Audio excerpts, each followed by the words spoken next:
quiero en esta tarde, hermanos, abordar un tema que se puede definir con esta frase, la presencia de Dios. Y precisamente este último coro que los hermanos entonaban tiene que ver con este tema de la presencia de Dios.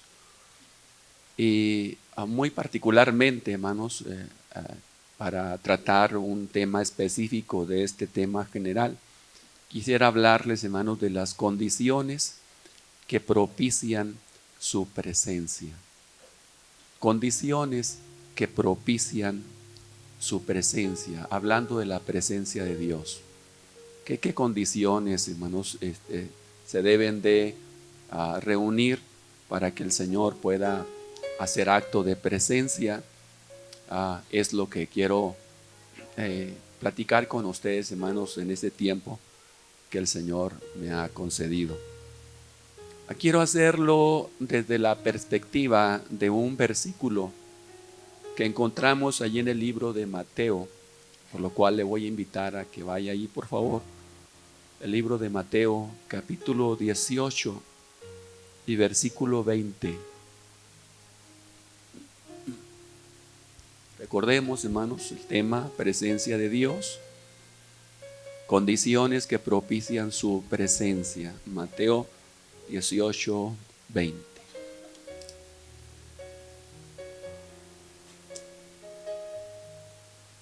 Gloria a Dios. ¿Ya lo tendrá ahí a su alcance?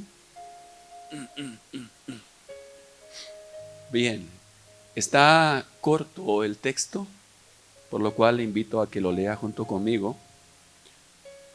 Dice: porque donde están 2 o 3 congregados en mi nombre, allí estoy yo en medio de ellos. Una vez más, porque donde están 2 o 3 congregados en mi nombre, allí estoy yo en medio de ellos. Este es el versículo, hermanos, que quiero tomar como base y desde esta perspectiva marcar algunas condiciones que harán posible que la presencia del Señor esté en medio de nosotros, esté con nosotros. Quiero de entrada precisar una diferencia entre la presencia general de Dios, porque la presencia general de Dios responde, hermanos, a un atributo de su omnipresencia. Cuando hablamos de la presencia general de Dios, estamos hablando de que Dios está en todo lugar. No hay lugar en el cual el Señor no esté presente, porque uno de sus atributos es ser precisamente eso, omnipresente. Omni quiere decir en todo lugar, está presente en todo lugar. Entonces, eso sería definir lo que es la presencia general de Dios. Para que el Señor manifieste esta presencia, no se necesita invocación alguna, no se necesita consentimiento alguno. El Señor está y cubre toda la tierra, todos los lugares. Pero a diferencia de la presencia general, quiero hablar de otra presencia que se define, o para diferenciarla de la presencia general, con otra palabra, la presencia especial, o como los puritanos la llamaban, como la presencia cultivada, o la presencia manifiesta, o la presencia extraordinaria de Dios. A diferencia de la general, esta presencia especial, cultivada, manifiesta, extraordinaria, esta no está en todo lugar. Esta está en lugares muy concretos. Esta sí responde a una invocación. Esta sí responde a un consentimiento de su entorno.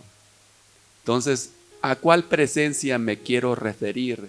Y creo creo que está contenida en este versículo de Mateo 18:20, es a esta presencia especial, a esta presencia cultivada, manifiesta y extraordinaria, a la cual creo yo también aludía este canto que mis hermanos por último entonaban, que hace y produce en nosotros reacciones extraordinarias. A esa presencia pues me quiero referir, a esa presencia que el mismo Moisés mencionó y dijo con estas palabras cuando Dios le dijo que siguiera adelante y que iba a contar con su ayuda, pero no con su presencia. A lo cual Moisés dijo con seguridad: si tu presencia no va con nosotros, no nos saques de aquí. A esta presencia me estoy refiriendo, o en otra palabra, como se define en términos de idioma original, hablando y aludiendo a la chequina de Dios, a la presencia visible de Dios en aquella columna de humo, en aquella nube que acompañó al pueblo de Israel de noche y de día. A esa presencia especial me estoy refiriendo.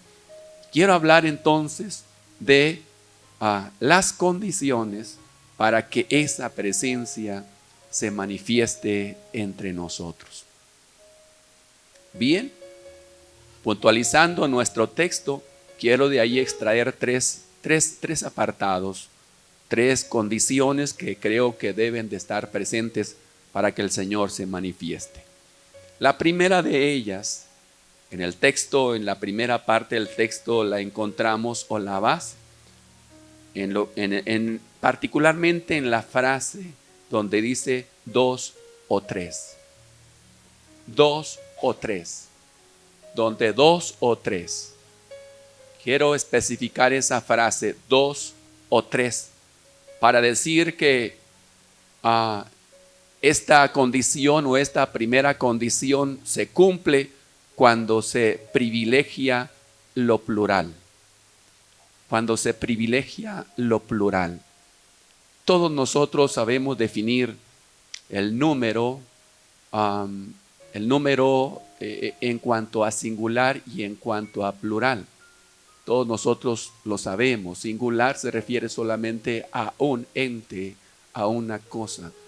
Cuando hablamos de plural, un número plural, estamos hablando más de uno, que puede ser 2 o 3.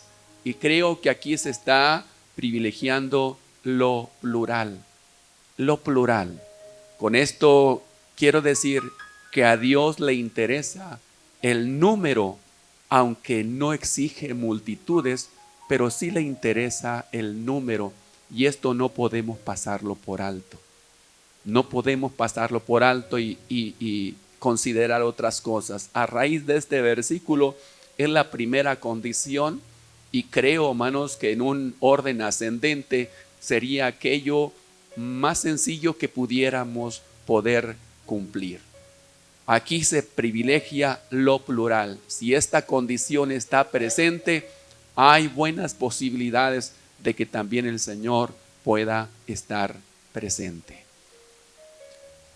Esta condición de lo plural, creo, hermanos, no pretendo decir por qué el Señor usó esto, 2 o 3, y no dijo donde uno esté presente. No voy a meterme a decir o a discutir este aspecto, sino más bien quizá entender por qué lo dijo el Señor, ¿sí? ¿Por qué lo dijo el Señor? No hay algo más en esto que voy a decir. Y yo creo, hermanos, que el Señor expresó esta cuestión porque Él está de acuerdo con la pluralidad, porque es parte de su naturaleza, es parte de su ser. Dios, hermanos, en su esencia, en su naturaleza, es plural. Esto el Señor lo manifestó desde el principio de la revelación. Todos nosotros conocemos lo que dice Génesis 1:1, que es el primer versículo que vemos en la Sagrada Escritura, Y ese versículo dice: en el principio creó Dios los cielos y la tierra. La palabra Dios que está contenida en ese primer versículo de la revelación es interesante, hermanos, que revele pluralidad. Porque esta palabra Dios, que se traduce como Dios en nuestra versión, en el original hebreo, hermanos, es la palabra Elohim. Elohim. Y esta palabra Elohim termina con el sufijo im. Y ese sufijo im en hebreo siempre se hace para indicar pluralidad. Entonces realmente la palabra Elohim dice dioses. O sea, si se traduce al pie de la letra diría dioses. Estamos hablando de algo plural al principio de su revelación. Entonces, con esto quiero decir, hermanos, que a Él le gusta la pluralidad porque es parte de su naturaleza. Estamos aludiendo a un Dios, a la presencia de un Dios plural, de un Dios trino, de un Dios en el cual están contenidas tres personas, que es la persona del Padre, del Hijo y del Espíritu Santo. Es un mismo Dios, pero manifestada en la pluralidad de personas. Entonces, cuando el Señor dice donde están dos o tres, está de alguna manera especificando un contexto, una atmósfera, un entorno que se identifica a Él, porque Él es plural. Y si dice hay dos o tres, entonces estoy en mi ambiente, estoy en mi naturaleza, estoy en aquello que me gusta, que me agrada. Por eso insisto, hermanos, en la pluralidad. Si se concreta esta primera condición, podrá Dios manifestarse con mucha confianza. Voy a ilustrarlo con un ejemplo sencillo. Si a usted le gusta mucho el color, por ejemplo, el color morado, y usted va a una casa cuyo interior está pintado con ese color morado, dígame, ¿a poco no se siente usted como en su ambiente? Una casa en su interior morada, no es muy común esto, solamente estoy mencionando ese aspecto, por no decir otro color.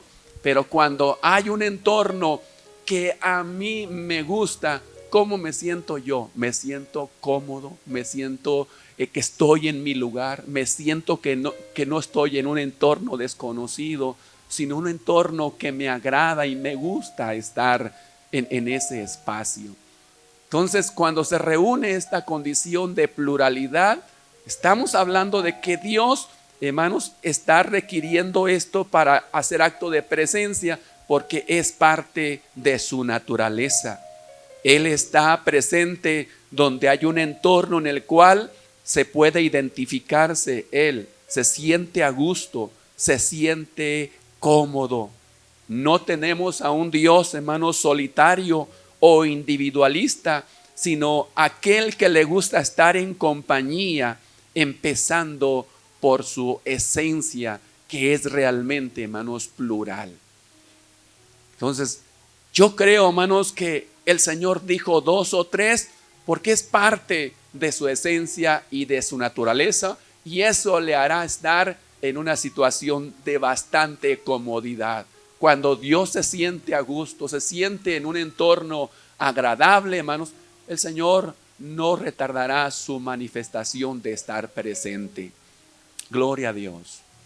No nos cuesta mucho esto, porque aquí en este lugar, hermanos, se cumple esa condición. Estamos dos o tres. Somos, hermanos, un cuerpo plural. Estamos más de dos o tres. Y aunque dijimos que al Señor no le interesa multitudes, pero sí esa primera condición, creo que no batallaremos mucho para poderla cumplir. También creo, hermanos, porque el Señor dijo dos o tres, porque esta condición, hermanos, también lo que hace es confronta al egoísmo. Confronta al egoísmo. Para ser parte, hermanos, de un ambiente plural, debo de ser capaz de renunciar a mis deseos, a mis gustos, a mis inquietudes, a mis ideas. Porque si no soy capaz de renunciar o cuando menos exponer eso, yo no puedo crear un ambiente plural. Entonces, si estoy dispuesto a hacer ello, entonces también estoy creando un ambiente en el cual el egoísmo es golpeado, el egoísmo es confrontado. Y yo creo, hermanos, que en un ambiente libre de egoísmo, yo creo, hermanos, que es un escenario muy propicio en el cual el Señor dice: este es el lugar en el cual yo me puedo manifestar y no tengo problema en manifestarme. ¿Por qué, hermanos? Porque estamos hablando de que para entrar en contacto con otra persona y poder estar de acuerdo con esa persona, debo de ser capaz de renunciar a mis propias inquietudes. Debo de ser capaz de ponerlas en la mesa. Y cuando decimos ponerlas en la mesa, es decir, yo estoy dispuesto a que esto sea discutido, a que no valga solamente mi opinión, a que no valga solamente mi concepto o mis ideas, sino confrontarlas con las ideas de los demás y llegar a una conclusión. Una actitud egoísta es cuando se piensa solamente en el bien propio, en que prevalezcan mis ideas, en que prevalezcan en lo que yo pienso.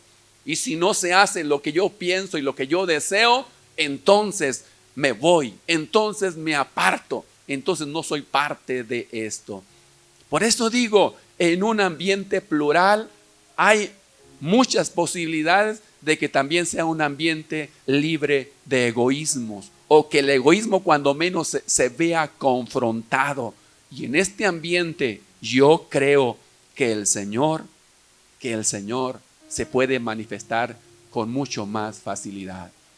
Imaginen un entorno egoísta, un entorno, hermanos, en que se privilegia el egoísmo. Va a decir el Señor: no, este no es mi ambiente. Yo no puedo manifestarme en ese contexto.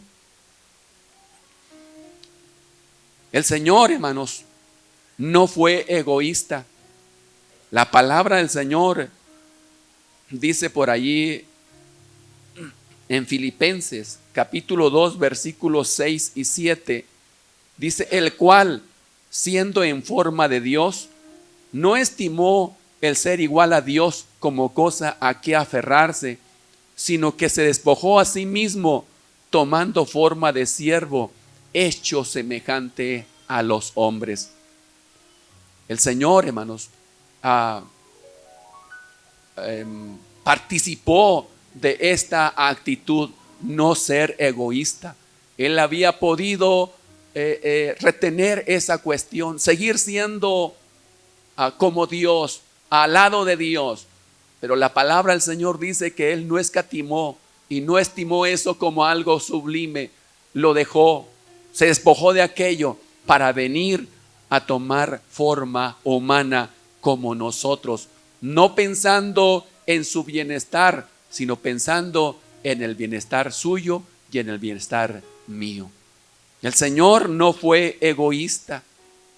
Y la palabra del Señor, hermanos, también nos insta para que no seamos egoístas. Usted también ha leído lo que dice 1 Corintios 10:24, cuando dice: ninguno busque su propio bien, sino el del otro.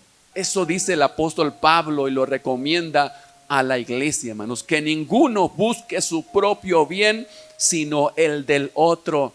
Y en esta actitud es fácil cultivar un ambiente plural, un ambiente en el cual podemos cohabitar más de una persona. Esta sería la primera condición. Yo creo que el egoísmo lo que hace es ahuyentar la presencia de Dios. Pero cuando no hay egoísmo, hermanos, se cumple la primera condición y Dios dice: yo quiero manifestarme en ese contexto y en ese espacio. La pregunta aquí es, hermanos, ¿cómo está nuestra vida en ese aspecto del egoísmo? ¿Acaso estemos aquí presentes pero solamente pensando en que pueda suceder aquello que a mí me gusta, aquello que a mí me agrada? Que se hayan cantado los cantos que a mí más me llenan y me identifico con ellos. sin pensar en el bien de los demás, pensar en que solamente he venido para suplir mi deseo y mis inquietudes? Podemos respondernos, creo yo, en forma individual. La segunda condición que yo quiero manifestar aquí en este versículo que estamos tratando es que debe de priorizarse la presencia o lo presencial. Debe de priorizarse lo presencial. ¿En qué parte del versículo? Insistimos en el versículo. El Señor dijo, donde 2 o 3 estén congregados. Aquí la palabra es congregados. Esos 2 o 3 deben estar como congregados. Se prioriza entonces el acto presencial, el hecho de estar presentes, ¿sí? El hecho de apersonarnos. Este es un término que se usa en el argot legal, hermanos. El hecho de apersonarse quiere decir que hacer acto de presencia. En la actualidad se hacen ahora ya muchos trámites en los cuales no se requiere la presencia, no se requiere hacer acto presencial, y se dice es un trámite que se puede hacer en línea, o sea, a través de internet, sin necesidad de estar presente en tal o cual oficina. Se hace ese trámite sin necesidad de estar presente. Pero cuando se habla de esta condición para que el Señor se pueda manifestar su presencia, se requiere la presencia, se requiere apersonarnos, se requiere que estemos físicamente en ese espacio, en ese lugar. Si no es así, entonces estamos faltando y la condición no se cumple. Aunque yo diga, estoy de acuerdo con ustedes, pero estoy de acuerdo a distancia. Estoy de acuerdo desde mi casa, ¿sí? Lo que ahí se acuerde y lo que se diga, cuenten conmigo. No es lo mismo de estar de acuerdo de esta manera, aparte de estar de acuerdo, hermanos, estar presentes en ese lugar. Y Dios requiere nuestra presencia física para que haya un entorno en el cual el Señor se pueda manifestar.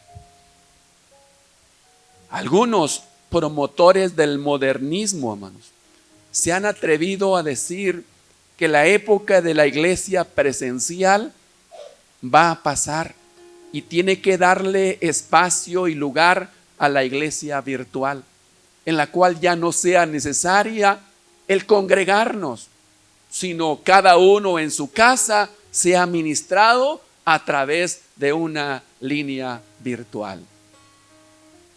Algunos promotores del modernismo han hecho estas declaraciones. Y lo peor es que en algunas mentes del pueblo cristiano le han dado nido, le han dado oído. Y dicen, ahora el Señor me puede bendecir estando aquí en mi casa, yo solo, no necesito compañía de nadie. El Señor me puede bendecir aquí. Hermanos, de acuerdo a este versículo, no es posible eso. Aquí en este contexto tiene que haber un acto presencial, primero plural y luego presencial. Debemos de estar presentes, debemos de estar presentes. Hacer acto de presencia física, esto es sublime, esto es algo extraordinario. Y a algunos a lo mejor les puede sorprender este aspecto. Bueno, si les sorprende, pues ojalá lleve esa sorpresa delante del Señor y le diga, Señor, yo te amo mucho a ti, pero yo no soporto la presencia de los demás, por lo tanto quiero que me bendigas aquí en mi casa. Creo que el Señor le va a decir, si tú me amas mucho a mí, deberías de amar también a mi cuerpo, y mi cuerpo es la iglesia. Entonces lo que tú estás diciendo es solamente mentiras, y mi presencia no puede estar en ese contexto. No le demos más oído a esas voces del modernismo, hermanos, que de repente resultan contraproducentes y aún ellos mismos se contradicen. Aún ellos mismos se contradicen. Porque dígame si no los artistas, hermanos, que le hacen mucho a esas maneras de comunicarse a través de las redes sociales y que tienen millones y millones de seguidores en las redes y que cuántos publican ahí, ¿verdad? ¿Por qué cree que hacen conciertos, hermanos? ¿Por qué cree que dicen, voy a estar en tal parte y ahí en ese lugar vamos a hacer un concierto? ¿Para qué cree que hacen eso? Porque ellos consideran también como importante el acto presencial de sus seguidores. Y en ocasiones esto les nutre más, este aspecto de ver en un concierto ahí a cierta parte de sus seguidores, más que los miles y de millones de seguidores a través de las redes. Ellos mismos se contradicen en este aspecto, pero las mentes de algunos hermanos incautos captan solamente parte de ese mensaje y lo apropian a su vida, lastimándose ellos mismos. Los políticos, hermanos, de igual manera hacen sus mítines, hacen sus reuniones, ¿sí? Los líderes, hermanos, de diferentes asociaciones convocan físicamente y personalmente, y si no va, lo sancionan y le dicen: te descontamos tal día de sueldo o te borramos de la nómina, te quitamos el trabajo, porque requieren la presencia física. Y dicen hasta ciertas frases en las cuales se involucra esta situación, cuando dicen: se ve, se siente, el pueblo está presente. Se ve, se siente, el pueblo está presente. Se requiere la presencia física. Si no estuvieran ahí presentes físicamente, pudieran decir esto: se ve, se siente. No le hace que le envíen 1000 mensajes por internet y por el WhatsApp, por Facebook y por Instagram y por quién sabe qué más, diciendo: estamos con ustedes. No es válido ese estamos por ustedes por esos medios. Debe de estar ¿qué? Presente físicamente.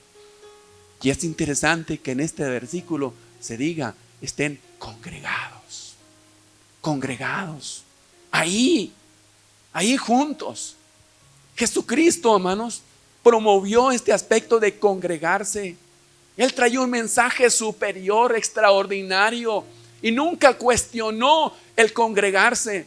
Nunca dijo: para ir y escuchar a esa bola de mentirosos, los sacerdotes y los escribas, pues mejor me quedo en mi casa. Jesús no hizo eso. Él siempre procuró y priorizó el hacer acto presencial. Y nos lo dice la palabra del Señor con suma claridad, ¿sí?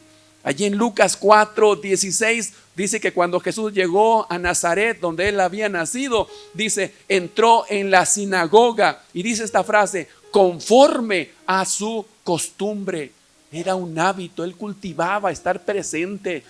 Quizá el mensaje de los que estaban ahí no le nutría, a lo mejor no era el correcto, pero eso no fue ocasión para que el Señor dijera: yo no quiero estar ahí y no voy a estar presente en ese lugar.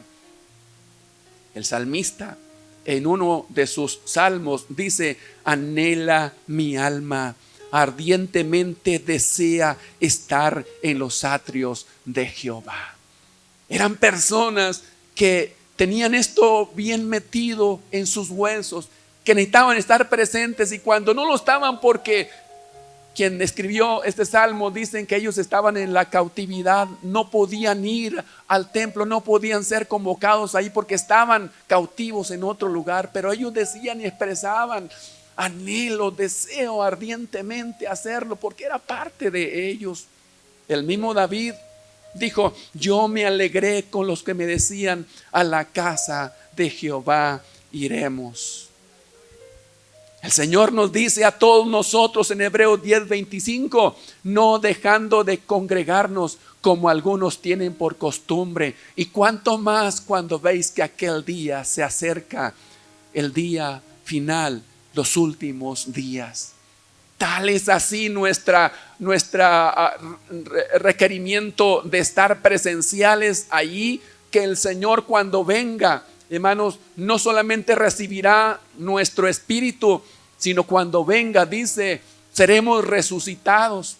O sea, será o se requerirá nuestro cuerpo también, claro, con otra constitución, pero no solamente en espíritu, sino en cuerpo también, para estar en la presencia de Dios. Se requiere también el hecho de estar presentes ahí. También en el juicio, el gran trono blanco, dice, será después de la resurrección. Quiere decir que se requerirá también su presencia, no solamente en su área moral o en su área espiritual, sino también físicamente en su cuerpo. Es importante, por lo tanto, estar presentes.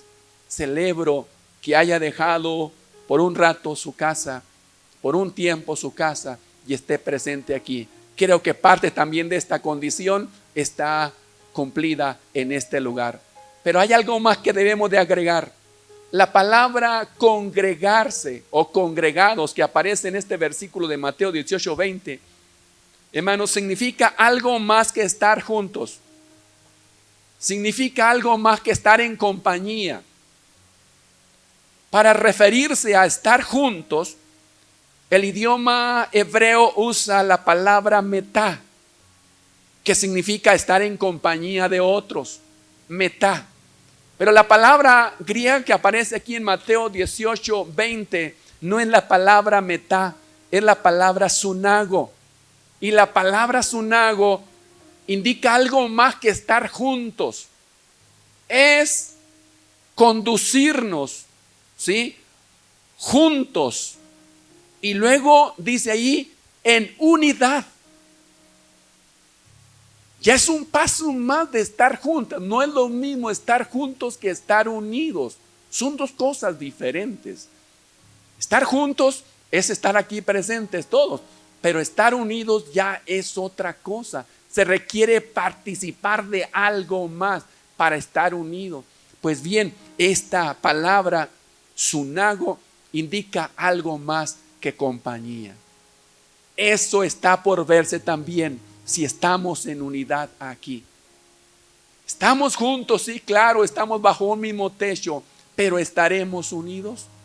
Ya es otra cosa. Eso depende de mí y depende de usted. Vamos propiciando esta condición, hermano. Estar unidos. ¿Para qué? Para que el Señor pueda manifestar con mucha confianza su presencia. Quiero tocar otros pasajes en los cuales se usa la palabra sunago para indicar su entorno. Por ejemplo, en Hechos 3:4, usted lo conoce, cuando dice la Biblia, Pedro y Juan subían al templo a orar juntos a la hora novena. Y dice que allí estaba una persona enferma, paralítica. Y particularmente ese versículo 4 dice, Pedro con Juan, fijando la vista en este hombre, le dijo, no te vamos a dar dinero, pero te vamos a dar lo que tenemos. Pero esa palabra con, Pedro con Juan, esa palabra con es la palabra sunago. No quería decir solamente que estaban en compañía ellos dos, sino que estaban ¿qué? En unidad, estaban en un mismo espíritu. No se contrapuntearon ahí Pedro y Juan. No, pues ¿cómo le dices esto? Mejor dile esto otro. No, yo que tú le diría esta otra palabra. No, ellos estaban en una actitud de unidad, no solamente juntos, sino participando de un mismo espíritu. Y usted sabe que cuando se participa de esto, ¿qué es lo que sucedió ahí? El Señor se manifestó, hermanos. El Señor se manifestó y este hombre imposibilitado ahí, hermanos, recibió bendición. Fue sanado este hombre, porque hay un entorno en el cual aparecen dos por lo menos en una actitud de unidad, en una actitud de hacer acto presencial, pero unido el uno con el otro. Y luego en ese mismo capítulo, el versículo 8, cuando dice que aquel cojo fue sanado y se levantó y empezó a saltar de gozo y de contentamiento. Y dice ahí el versículo 8, que él entró con ellos al templo. O sea, este cojo se unió con ellos para entrar al templo. También esa palabra con ellos, o sea, este hombre sanado con Pedro y Juan, esta palabra con también es la palabra sunago, no es la palabra metá. No dijo el que había sido sanado, pues les voy a acompañar ahí pues por agradecimiento, simplemente no, se unió con ellos en ese mismo espíritu. Por lo tanto, había un contexto, hermanos, que indicaba unidad. Y allí el Señor, hermanos, se manifiesta de una manera extraordinaria. Culmino con otro ejemplo en este apartado de Hechos 4:31, hermanos, el siguiente capítulo. Cuando dice que cuando ellos terminaron de orar, dice el lugar en que estaban congregados. Aparece aquí la palabra congregados y es este mismo término, sunago. Congregados, estaban congregados, dice, y el lugar en que estaban congregados, dice, tembló y todos fueron llenos del Espíritu Santo. ¿Por qué? Es un contexto que cumple esta condición para que el Señor se manifieste y traiga bendición a todos los que están ahí en ese lugar. Hermanos, debemos de priorizar lo presencial también, con todo lo que conlleva nuestra presencia física, no solamente juntos, sino también unidos para la gloria y la honra del Señor. Tercera condición, hermanos, que quiero manifestar en este versículo, y puedo expresarla con esta frase: esta condición se cumple cuando se valora el onoma. Cuando se valora el onoma. Onoma es un término original también que se traduce como nombre. Onoma es un término griego que se traduce como nombre. Dice este versículo de Mateo 18:20, donde dos o tres estén congregados. Y luego dice ahí la siguiente frase: en mi nombre. En mi nombre. Este término, onoma, se traduce como nombre, pero en la cultura, hermanos, de aquellos lugares y de aquellos tiempos, no es lo mismo ahora en nosotros. ¿Qué nombre le ponemos a las personas? Aquel que es más atractivo, o aquel que esté de moda, o aquel que nos heredaron nuestros antepasados. No, en la cultura y en ese tiempo la palabra nombre, hermanos, indicaba algo más que simplemente una manera de llamar a una persona. Significa, hermanos, el nombre indicaba el carácter de aquella persona. Indicaba algo más, hermanos, que un simple nombre o un simple apelativo. Indicaba la forma de ser de aquella persona. Quiere decir que el nombre estaba de acuerdo con lo que era la persona. Con lo que era la persona. No como el nombre más atractivo o el de moda, sino que indicaba y señalaba el carácter de aquella persona. Por lo tanto, cuando aquí se dice en el nombre de Jesús, o cuando el Señor dijo en mi nombre estarán ahí congregados, el Señor estaba diciendo que debemos de entender su obra, debemos de entender su honor, debemos de entender su carácter, debemos de entender su autoridad. Cuando estamos congregados en su nombre, involucra esto, hermanos, ser conscientes de la obra de Jesucristo. No simplemente mencionar, estamos aquí en el nombre de Jesús. No, eso es muy poco. Solamente decir o expresar en el nombre de Jesús. ¿Qué entiende usted por la obra de Cristo? ¿Qué significa la obra de Cristo en su vida? ¿Cuál es el carácter que usted entiende que hay en Cristo? ¿Cuál es el honor de Cristo? No simplemente mencionar el nombre de Jesús, sino estar enterados de su carácter y también de su autoridad. Si no estamos conscientes de eso, no entendemos lo que significa el nombre de Jesús. Esto es básico, es fundamental.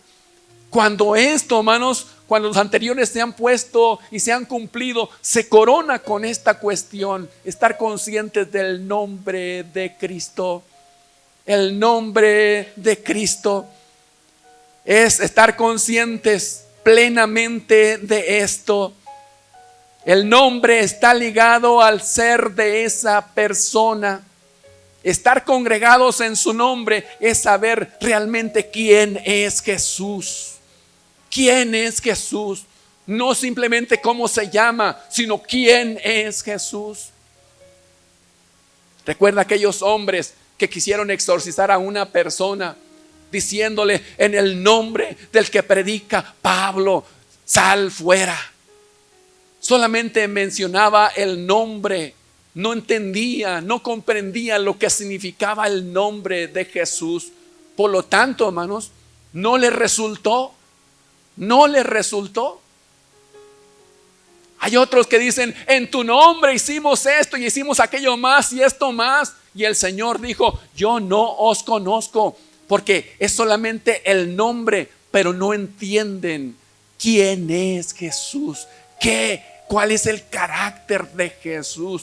Y en esto hay una necesidad extraordinaria en el pueblo del Señor.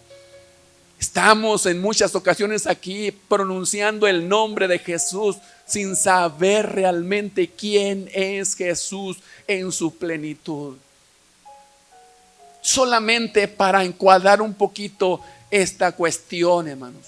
Yo creo que cuando somos conscientes de que, hermanos, del nombre de Jesús hay una gama extensa de sentires que se agolpan en nuestro ser, muy diversas. Puede haber alabanza, hermanos. Puede haber gozo cuando sabemos qué significa el nombre de Jesús. Por otro lado, puede haber un sentido de confianza y seguridad porque sabemos quién es Jesús. Pero por otro lado también puede haber un sentido de temor y temblor porque sabemos quién es Jesús. Esta gama, hermanos, de sentires se agolpan en nuestro ser al saber realmente quién es Jesús, y no nos hará estar quietos, inconmovibles, no nos hará estar distraídos, no nos hará estar, hermanos, pensando en otras cosas. Porque, aquí está el nombre de Jesús, aquí está Jesús, su nombre está aquí vigente en nuestro entorno, y eso robará nuestra atención, cautivará nuestra atención, y todo nuestro sentir y emoción estará encauzado, hermanos, a honrar y glorificar ese nombre. Ese último canto que cantaban los hermanos decía: alabo a su presencia, glorifico su presencia, porque se está consciente, hermanos, de que su presencia está en ese lugar. Bendito Dios. Efesios 1:21 dice, hablando del nombre de Cristo: sobre todo principado y autoridad y poder y señorío, y sobre todo nombre que se nombra, no solo en este siglo, sino también en el venidero. Cuando somos conscientes del nombre de Cristo, esto trasciende el tiempo. Dice, en este siglo y en el venidero. No se concreta, hermanos, a un tiempo. No, trasciende el tiempo. El nombre de Cristo está sobre toda autoridad. Filipenses 2, 9 y 10 dice: Dios le exaltó hasta lo sumo y le dio un nombre que es sobre todo nombre, para que en el nombre de Jesús se doble toda rodilla de los que están en los cielos y en la tierra y debajo de la tierra. El nombre de Cristo sobrepasa, también trasciende el espacio. No solamente en el cielo, sino en la tierra y aún debajo de la tierra. Esto es ser conscientes del nombre de Cristo. No es simplemente la pronunciación, es entender lo que significa el nombre de Cristo. Esto viene a coronar y a crear una atmósfera y un ambiente en el cual el Señor dice: yo me muevo con mucho gusto allí en ese contexto, porque son conscientes y están recibiendo mi presencia. Hay un coro, o más bien el coro de un himno que dice: nombre sin comparación, fuente de gran bendición, tema de feliz canción, Jesús, sagrado nombre. Jesús es el sagrado nombre. Hermanos, y su presencia debe ser añorada y debe ser solicitada y debe ser disfrutada en nuestros contextos. El Señor dijo aquí: donde 2 o 3 estén congregados en mi nombre, allí yo estoy. Y esta frase, en medio, muchos también pasa por alto esto. En medio indica no solamente un lugar central. Si vamos a definir la palabra original, quiere decir algo interior también. Algo interior. Habla de entrañas. No solamente en el centro de los que están congregados, habla de las entrañas de los que están congregados. Quiere decir que su presencia no solamente estará exterior en nosotros, sino que se moverá en todo nuestro interior, en todo nuestro ser, haciendo una revolución, hermanos, en nuestras vidas. Por eso yo digo, hermanos, un servicio sin disfrutar y ser conscientes de su presencia no es un servicio. Y dejamos de lado eso tan importante. Pero también debo de ser conscientes de que si no se reúnen estas condiciones, también el Señor va a decir: bueno, yo no soy invitado, no soy bienvenido en ese lugar. Por lo tanto, pues ahí gócense con los cantos, expresen palabras bonitas, salgan satisfechos porque vieron al hermano y a la hermana, salgan satisfechos porque se saludaron, pero carentes de la esencia y de la presencia de Dios. Yo creo que no es lo máximo. Yo creo que no debe ser nuestra aspiración. Yo le invitaría entonces, para concluir esta reflexión, hermanos, ¿por qué no tratamos de crear una atmósfera adecuada para poder sentir la presencia del Señor vibrando en nuestros corazones y en nuestro entorno? ¿Cree que podamos esforzarnos, hermanos, para esta situación? La escuela dominical hablábamos de este punto de esforzarnos, hermanos, de este punto de ser conscientes. Esto no viene por arte de magia tampoco. Tenemos que ser conscientes y también esforzarnos para poder lograr ello. Yo le invitaría a que se pusiera de pie, hermanos, por favor.